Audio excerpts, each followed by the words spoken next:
বিসমিল্লাহির রহমানির রহিম।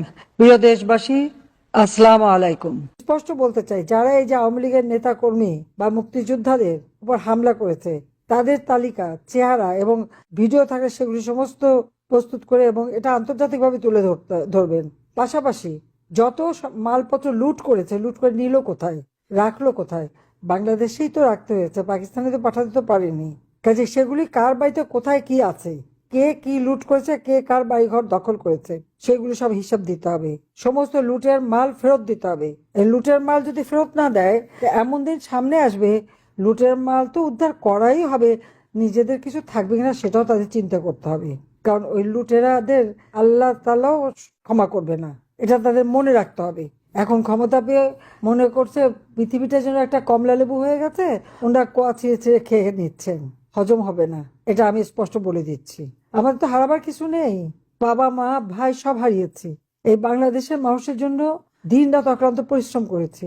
বাংলাদেশকে উন্নয়নশীল দেশের মর্যাদায় উন্নীত করে দিয়েছি। এই উন্নীত করতে পেরেছি, এটাই কি অপরাধ হয়ে গেল? ইউনূস ক্ষমতা এসে সব অর্জন ধ্বংস করলো কেন? সে যোগ্যতা নাই। ওই গরিবের টাকা লুট খেতে পারে, সুদ খেয়ে পেট ভরতে পারে না, মানুষকে কিছু দিতে পারে না, দেশের জন্য কোনো কাজ করতে পারে। ওই টাকা পয়সাটা চেনে, এটা হলো বাস্তব। আর এখন তারপরে যিনি একটা প্রহসনমূলক নির্বাচনের ক্ষমতা এসেছে, ওই একই চরিত্র। একটা কথা মনে রাখতে হবে যে এরকম তো আমরা বহুবার দেখলাম। আমার 54 সাল থেকে একের পর এক এরকম একবার ধাক্কা এসেছে। আওয়ামী লীগকে ভাঙার চেষ্টা, আওয়ামী লীগকে খতম করার চেষ্টা কে না করেছে। কিন্তু আওয়ামী লীগ জনগণের কল্যাণে, জনগণের স্বার্থে, জনগণের দ্বারা প্রতিষ্ঠিত সংগঠন, অবৈধভাবে ক্ষমতার দখলকারী পকেট থেকে বের হওয়া সংগঠন না। আওয়ামী লীগের শিকড় বাংলার মাটিতে অনেক অনেক শক্ত মজুদ, অনেক নিচে প্রথিত।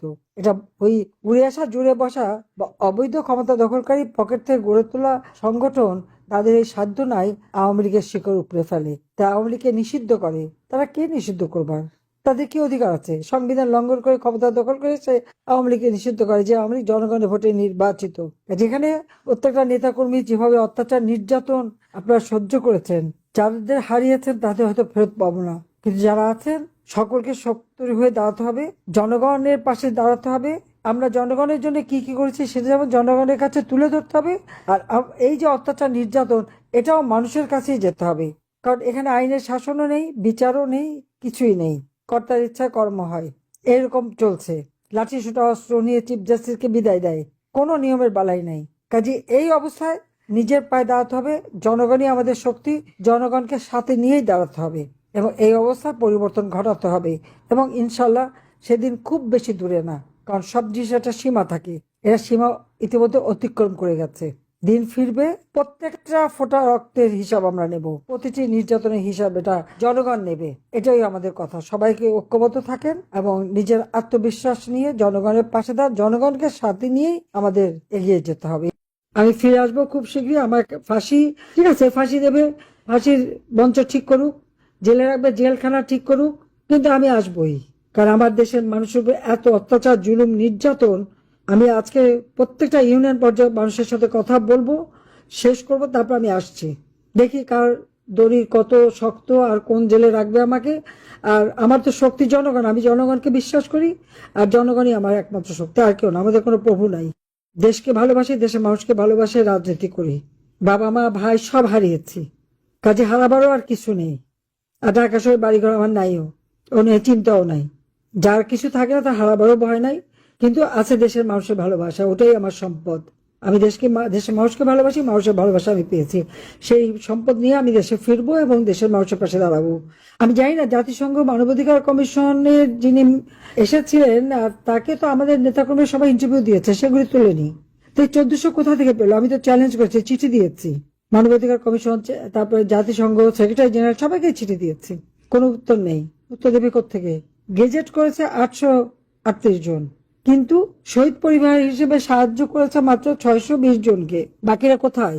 অনেকেই জীবিত ফিরে এসেছে, তালিকায় নাম, কিন্তু তারা জীবিত ফিরে এসেছে। প্রায় 52 জনের মতো মারা গেছে বিভিন্ন কারণে, তাদেরকে হত্যা করেনি, শহীদ হয়নি।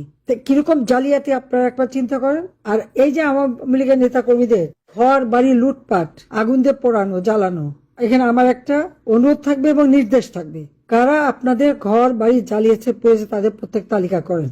লুটপাট করে সেই সম্পদ কোথায় নিয়ে গেছে সেই সম্পদে খোঁজ করেন।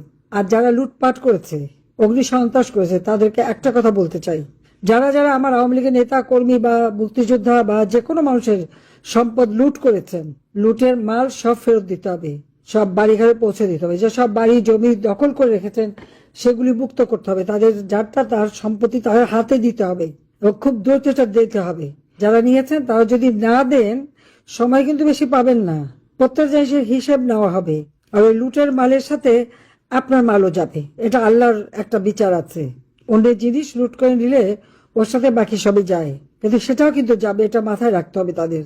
আর যত মিথ্যা মামলা দিয়ে হয়রানি করা হচ্ছে সেটা বন্ধ করতে হবে। আমাদের যত নেতাদের গ্রেপ্তার করা হয়েছে সমস্ত রাজবন্দীদের মুক্তি দিতে হবে। শুধু তাই না, রাজবন্দীদের মুক্তি দিতে হবে, আওয়ামী লীগের উপর থেকে নিষেধাজ্ঞা প্রত্যাহার করতে হবে। আমি জানি ইনুস গেছে, তারই দোসর তারেক এসছে ক্ষমতায়। সে কে? 2007 সালে মুচলেখা দিয়েছিল জীবনে কোনদিন আর রাজনীতি করবে না বলে লন্ডন চলে গেছিল কারাগার থেকে মুক্ত হয়ে। আজকে মুচলেখা তারেক আবার ফিরে এসেছে, এসে একই কাজ একইভাবে অত্যাচার করছে। আর যখন আমি ঘোষণা দিয়েছি বাংলাদেশে আসবো, তখন অত্যাচারের মাত্রা আরো বাড়িয়ে দিয়েছে। মিথ্যে মামলা দিয়ে হয়রানি করা হচ্ছে, আমাদের নেতা কর্মীদের হাতে হ্যান্ডকাপ পরানো হয়, ডান্ডা বেরি পরানো হয়, মেয়েদের উপর অত্যাচার করে, নারী ধর্ষণ, শিশু ধর্ষণ, বালিকা ধর্ষণ প্রতিদিন চলছে। যারা ধর্ষিতা নির্যাতিতা তাদের একটা কথাই বলবে, এর জন্য আপনারা নিজেরা দায়ী না, কিন্তু যারা করেছে তারা দায়ী। কিন্তু যারা করেছে তাদের শাস্তি তারা পাবে। এরা যখন করে ভুলে, আর মেয়েদের যখন নির্যাতন করে ভুলে যায় তাদেরও মা বোন মেয়ে আছে, তাদেরও স্ত্রী আছে। এই জুলাই মাস থেকে যে হত্যাকাণ্ড শুরু করেছিল, সেখানে আওয়ামী লীগ, ছাত্রলীগ, যুবলীগ, স্বেচ্ছাসেবক লীগ সহ বহু নেতাকর্মীকে হত্যা করেছে। এরা আবার শহীদ হতে পারে নাই, কিন্তু যার বুকে গুলি লাগলো কিন্তু এক ফোঁটা রক্ত ঝরলো না, সে শহীদ। বাবা বললো মাথার পিছনে গুলি, বুকে গুলি লেগেছে, তার টি শার্ট অক্ষত আছে, গুলির কোনো চিহ্ন নাই, তার বুকেও কোনো গুলির চিহ্ন নাই। তাহলে তাকে মারলোটাকে, ওটাও খুঁজে বের করা হবে এবং লাশ তুলে প্রত্যেকটা পোস্টমর্টম ফরেন্সিক করা হবে। কিভাবে মারা গেছে সেটা, স্নাইপার রাইফেল কারা এনেছে, ওই 7.62 বুলেট কে ব্যবহার করেছে, অযথা পুলিশ উপরে দোষ দেওয়া হয়, যেখানে পুলিশকে মাটিতে ফেলে মারা হয়েছে, পিটিয়ে হত্যা করা হয়েছে। আবারও বলবো, যারা লুটপাট করেছে সমস্ত লুটের মাল ফেরত দেবেন, যা দখল করেছে সেগুলি ফেরত দেবেন। আর ফেরত না দিলে তারপর কি অবস্থা হবে সেটা চিন্তা করতে হবে। দিন একভাবে যায় না। বেঁচে যখন গেছি, গ্রেনেড হামলা হত্যা করতে চেয়েছিল, খালেদা যে বক্তৃতা দিয়েছিল, শেখ হাসিনা প্রধানমন্ত্রী তো দূরের কথা, বিরোধী দলের নেতাও হতে পারবে না, তার এই বক্তব্য আমার কাছে আশীর্বাদ হয়ে গিয়েছিল। আমি একটানা 4 বার জিতে প্রধানমন্ত্রী হয়েছিলাম, নির্বাচনে জয় লাভ করে। আল্লাহ আমাকে বাঁচিয়েছিল সেবার। আইবি রহমানকে হত্যা করেছে, আজকে সেই হত্যাকারী ক্ষমতায় বসা। অস্ত্র চোরা কারবারির সাথে জড়িত 10 ট্রাক অস্ত্র ধরা পড়ে, যে পুলিশ ধরে তাদেরকে মারে অত্যাচার করে, সেই অস্ত্র চোরা কারবারিও আজকে ক্ষমতায়। এটাই হলো বাংলাদেশের ক্ষমতায়। সে একটু পরিবর্তন নেই, তারা আরো দ্বিগুণ ভাবে আওয়ামী লীগের নেতা কর্মীর উপর অত্যাচার নির্যাতন শুরু করেছে। আর কত, আমি স্পষ্ট বলতে চাই, যারা এই যে আওয়ামী লীগের নেতা কর্মী বা মুক্তিযোদ্ধাদের উপর হামলা করেছে তাদের তালিকা, চেহারা এবং ভিডিও থাকে, সেগুলি সমস্ত প্রস্তুত করে এবং এটা আন্তর্জাতিকভাবে তুলে ধরবেন।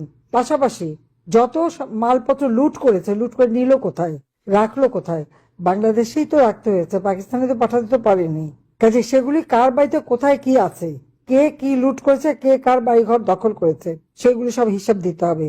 সমস্ত লুটের মাল ফেরত দিতে হবে। এই লুটের মাল যদি ফেরত না দেয়, এমন দিন সামনে আসবে লুটের মাল তো উদ্ধার করাই হবে, নিজেদের কিছু থাকবে কিনা সেটাও তাদের চিন্তা করতে হবে। কারণ ওই লুটেরাদের আল্লাহ তাআলাও ক্ষমা করবে না, এটা তাদের মনে রাখতে হবে। এখন ক্ষমতা পেয়ে মনে করছে পৃথিবীটা যেন একটা কমলা লেবু হয়ে গেছে, ওনারা কোয়া ছিঁড়ে খেয়ে নিচ্ছেন, হজম হবে না, এটা আমি স্পষ্ট বলে দিচ্ছি। আমার তো হারাবার কিছু নেই, বাবা মা ভাই সব হারিয়েছি। এই বাংলাদেশের মানুষের জন্য দিন রাত অক্লান্ত পরিশ্রম করেছি, বাংলাদেশকে উন্নয়নশীল দেশের মর্যাদায় উন্নীত করে দিয়েছি। এই উন্নীত করতে পেরেছি, এটা কি অপরাধ হয়ে গেল? ইউনূস ক্ষমতা এসে সব অর্জন ধ্বংস করলো কেন? সে যোগ্যতা নাই। ওই গরিবের টাকা লুটে খেতে পারে, সুদ খেয়ে পেট ভরতে পারে না, মানুষকে কিছু দিতে পারে না, দেশের জন্য কোনো কাজ করতে পারে, ওই টাকা পয়সাটা চেনে। এটা হলো বাস্তব। আর এখন তারপরে যিনি একটা প্রহসনমূলক নির্বাচনের ক্ষমতা এসেছে, ওই একই চরিত্র। একটা কথা মনে রাখতে হবে যে এরকম তো আমরা বহুবার দেখলাম। আমার 54 সাল থেকে একের পর এক এরকম একবার ধাক্কা এসেছে।